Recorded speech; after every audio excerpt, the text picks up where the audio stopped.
Taliban yol başlygyna Owgan hökümeti Aşgabatda täze ilçi belledi. 17 martda Aşgabatda Taliban yol başlygyna Owganystanyň Türkmenistanaky täze ilçisiniň wezipesini ýerine ýetiriji Fazil Muhammad Sabiriň işe girişmegine bagyşlanan dawara boldy diýip Fergana habar gullugy Taliplar hökümetiniň metbuat sekretary Zabiullah Müjahidiň Twitter sahypasyna salgylanyp habar berýär. Täze ilçiniň işe girişmegine bagyşlanan dawara Türkmenistan tarapyndan Daşary işler ministriniň orunmasary Wefa Hajiýew gatnaşypdyr. İnsan hukuklaryny hususan aýallaryň we çağlaryň hukuklaryny depelemekde tanqid edilýän Taliban hökümeti şu wagt içinde Daşary ýurt hökümetleri tarapyndan ikrar edilmedi. Taliplar geçen awgustda Kabulda häkimiýeti ele geçirip günbatar goldugly Ashraf Gani hökümetine syňdyraly bäri Daşary ýurt döwletlerine Owganystana wekilçilik edýän diplomatik wekilhanalaryň iş hem gümürtükligine galýar. Ilkinji bolup Pakistan 2021-nji ýylyň oktýabryna Taliban hökümetiniň elçisini kabul etdi. Fergana neşrine görä Hytaýym Talibanyň berlen elçisini kabul edipdir. AFP habar agentligi Hytaýyň Taliban wekilini kabul edenligini ýöne onuň resmi ilçi hökmüne ikrar edilmändigini aýdýar. Şeýlelikde Türkmenistan dünýäde taliplaryň wekil berlen 3-nji ýurdu boldy. Aşgabatyň Taliban elçisini ikrar etmegi Türkmenistana geçirilen prezident saýlawlarynyň ýygyanyna we täze prezidentiň kasam kabul edip işe girişmeginiň öň ýanyna gawat geldi. Galyberdi Aşgabatda talip elçisi öz işine başlanyny 17 martda Birleşen Milletler Guramasynyň Howpsuzlyk Keňeşi Birleşen Milletler Guramasynyň Owganystan boýunça ýardym missiýasynyň işiniň dowam etdirilmegine resmi taýdan ruhsat bermek barada çödgüt kabul etdi. BMG'nyň Owganystan boýunça ýardym missiýasy insan perweri gurulurda insan hukuklaryny şol sanly aýallaryň we çağlaryň hukuklaryny goramakda iş alyp barar. Türkmenistan Owganystan bilen Türkmenistan, Pakistan, Hindistan gaz geçirjisi ýaly transmilli tassamalara gatnaşýar. Bu iri tassama köp ýyllyklaryň dowamyna sebitde bar bolan syýasy, ykdysady we howpsuzlyk meseleleri sebäpli durmuşa geçirilmäni gelýär. Owgan metbuatyna görä 10 martda türkmen we talip wekilleriniň ýene bir gedek duşuşup topuk tassamasynyň geljegini maslahat etmegine garaşlýardy. Ýöne bu duşuşyň geçirilip geçirilmänligi barada ne Owgan metbuaty ne de Türkmenistanyň Daşary işler ministrligi habar berdi. Mundan ozal Aziýanyň Ösüş banky hem topuk tassamasynyň maliýeleşdirilmegine ýardym bermäge istek bildirip gelýärdi. Ýöne ýaňy ýakynda Ösüş banky Owganystanaky Taliban hökümetiniň halkara derejesine ikrar edilmediliginiň töweregindäki töwekkülçilikleri sebäpli topuk ýardymlaryny togtudýanlygyny ma'lum etdi. Muňa garamazdan Owganystanyň dorandyrjylary topuk tassamasy boýunça işleriň dowam ettiriljekdigini wada berýärler. Tolo News Owgan neşrine görä 18 martda Talibanyň Daşary işler ministrligi topuk tassamasynyň Owganystan bölegine gurulşyk işleriniň bahar aýlaryna täzeden dikeldiljekdigini oglan etdi. Tassamanyň Owgan böleginiň düýbi 2018-nji ýylyň fevralyna tutuldy. Soňky wagtlarda hatda Türkmenistanyň hökümet gödäwçiligindäki maglumat çeşmeleri hem Talibanyň transmilli tassama gatnaşmak mümkinçiliklerini şüpheli çemeleşip gelýär. Käbir ykdysatçylar sanksiýalar we daşary ýurt kömeginiň azalmagy sebäpli häzirki wagtda Owganystanyň topuk tassamasyna gatnaşyp bilmejekdigine inanýarlar diýip hökümetçi Orient neşri käbir ykdysatçylara salgylanyar. Aşgabatda täze Taliban elçisi işe başlayan mahala Owganystanyň Aşgabatdaky elçixanasynyň resmi web saýty geçen iýuldan bäri täzelenmeýär. Türkmen paýtagtyna Owgan elçixanasynyň resmi web sahypasy hem täze wagtlaýyn elçi barada maglumat çap etmedi. Pakistan, Hytaý we Türkmenistan täze Taliban elçisini kabul edýän mahaly AFP habar agentligine görä ýakyn wagtlarda Birleşen Ştatlardaky Owgan elçixanalaryna we konsulxanalaryna ýapylmak howpy abanýar. Galyberdi AFP Talibanyň goňşy Iranaky we Özbegistanaky Owgan wekilhanalaryna hem öz adamlaryny bellendigini aýdýar. Şol bir wagtda Russiýa Owganystanyň 2-3 tane täze diplomat kabul etmäge razyçylyk beripdir. Ýöne şol bir wagtda Moskwa täze diplomatlara öňkü Owgan elçisiniň orunyny eýlemezlik şertini goşupdyr. Türkmenistanyň Mary vilayatyny ilatyň arasynda grip dümöw alamatlary bilen keselleýän raýatlar, hususan da çağalar köpelýär. Lukmanlar bu raýatlaryň köpüsine koronawirusyň omikron görnüşi bilen keselleýändigi barada diagnoz goýulýandygyna ýöne adat bolşýaly bularyň resmi namalarda görkezilmeýändigini aýdýarlar. Türkmen häkimetleri pandemiýanyň başyndan bäri ýurtda koronawirusyň hasaba alynmandygyny tekrarlaýar. Mary vilayatynda köp adam grip dümöw alamatlary bilen keselleýär. Olaryň aglabasy çağalar bolup, olaryň käbirleri agyr ýagdaýda welaýatyň hassahanalarına yerleşdirilýär.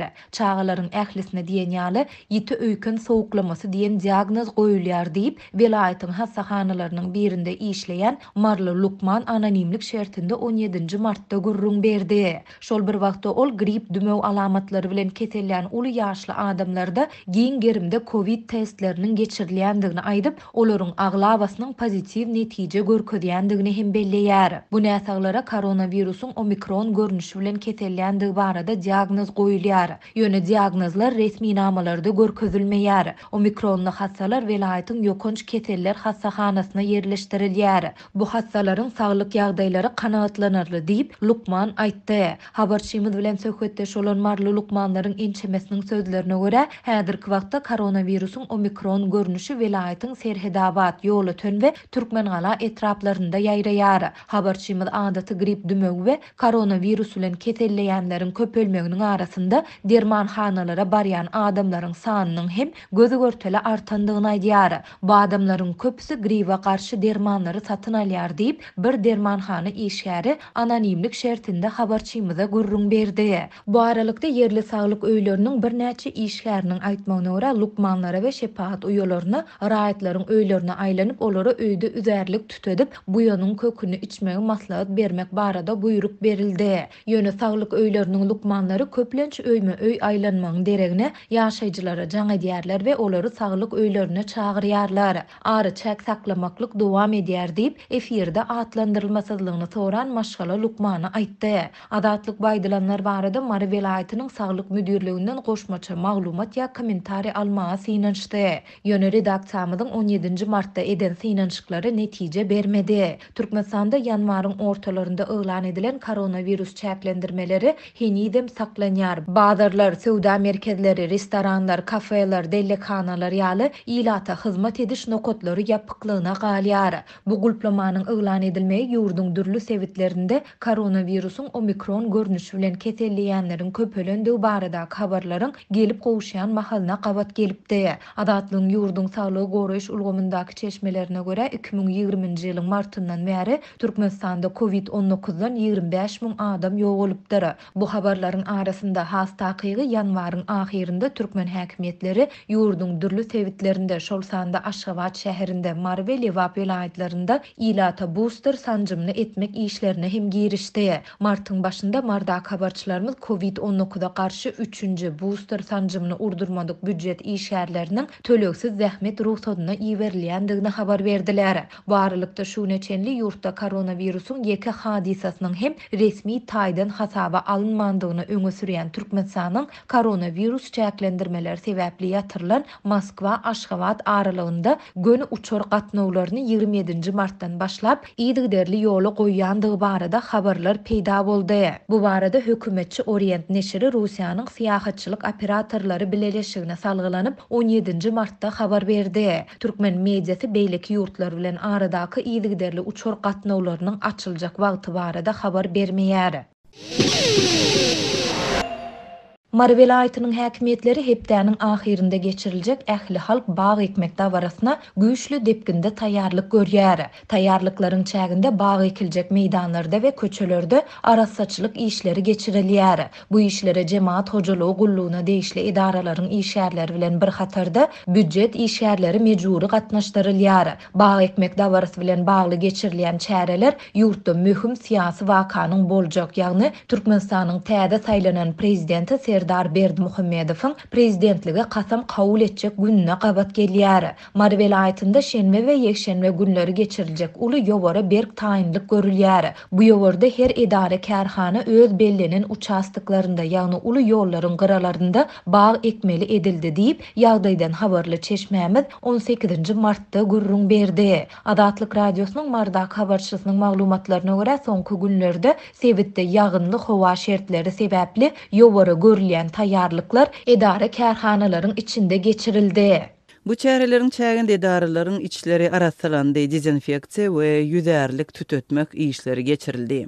Dip efirde atlandırılmasızlığını soran marly büdjet işäri cemaat hocalygyna değişli idaraların ýagynly günlerde hem yer agdarmaly bolandygyny belledi. Habarçymyz 18 martda ýagşyň dinip howanyň açylmagy bilen cemaat hojalygy gullugyna değişli idaraların işärleri bilen bir hatarda büdjet işärleriniň ýüzlerçesiniň bağ ekiljek meýdanlara çykarlandygyny aýdýar. Ýagşdan soň yerler palçyk bolsa-da olary hökman agdarmagy buyurdular. Bu yerleri hepdäniň soňuna çenli tayin etmek tawşyryldy diýip büdjet işgäri belleýär. Türkmenistanda 2022-nji ýylyň 20-nji martynda ähli halk bağ ekmek dawarasy geçirilýär. Türkmenistanyň işden gidýän prezidenti Gurbanguly Berdimuhammedow bu baradaky karara 4-nji martda gol goýdy. Karara laýyklykda şu ýyl ýurt boýunça 3 million düýp nahal oturtmak meýilleşdirilip, ministrliklere we pudoklaýyn dolandyryş edaralaryna, Aşgabat şäheriniň häkimligine we beýleki edaralara 1,5 million,